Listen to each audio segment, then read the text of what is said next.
What's up, guys?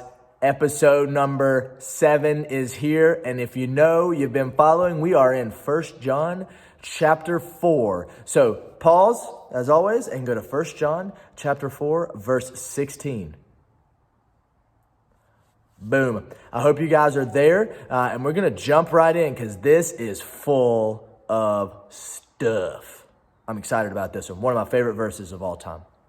1 John chapter 4, verse 16 says this, "And so we know and rely on the love God has for us." God is love. Whoever lives in love lives in God, and God in them. Wow, that is powerful. Man, there's so much in that about the love and the truth of God. But I want to ask you this question, because when I read this, I had to ask myself the same question. Do you know and rely on the love that God has for you? This word rely really stuck out to me when I read it. The Greek for this word rely is actually to fully trust and to embrace. Do you fully trust and embrace the love God has for you? Do you rely on it? Do you believe it? You know, I don't think we really rely on God's love because I don't think we know it. And I don't think we know it because I don't think we rely on it. And this verse has this idea of knowledge and rely. Do we know and rely? They're hand in hand, and you can't have one without the other. If you don't know the love of God, how can you fully trust it and embrace it? And how can you fully trust and embrace something that you don't even know? So, what is God's love? What I love is we're going to bounce back to 1 John, just one chapter before. In chapter 3, verse 1 reads this. "So what great love the Father has lavished on us, that we should be called children of God. And that is what we are." God's great love, this word lavished, means poured out. I mean, just thrown out to you. God lavishes his love on you. It doesn't matter the cost. It's thrown at you.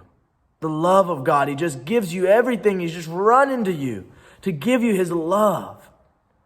And that love is being called children of God. Man, it's not just this idea that we're somehow loved by God. It's that we are actually a part of his family. He is actually our Father, and we are actually his child. The Bible says in John, the Gospel of John, which is also written by the same one who writes 1st, 2nd, and 3rd John, says in chapter 1 of his Gospel of John, in verse 12, it says that all who received him being Jesus, were given the right to become children of God. Man, you want to know the love of God? Know that you're his child and that he's your Father. And that you can fully trust and rely on, because back to verse 16 of chapter 4, God is love. And whoever lives in love lives in God and God in them. It's about relationship. It's all about relationship with God.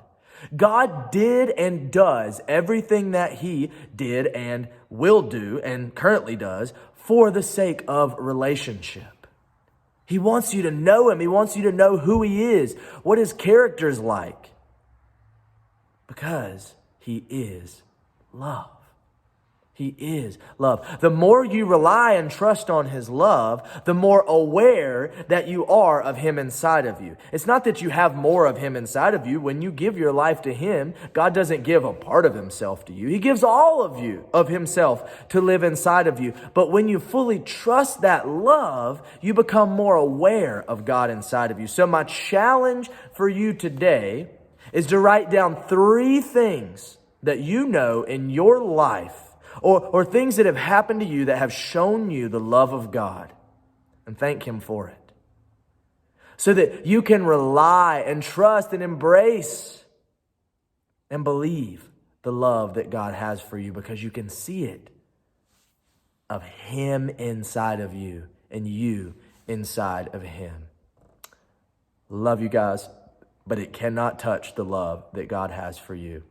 And if you know that somebody in your life loves you, I promise you there is a deeper relationship and knowledge through God inside of you. Will you believe it, and will you fully trust it and embrace it and become more aware of God in your life? Love you guys. Have a good one. It's Thursday.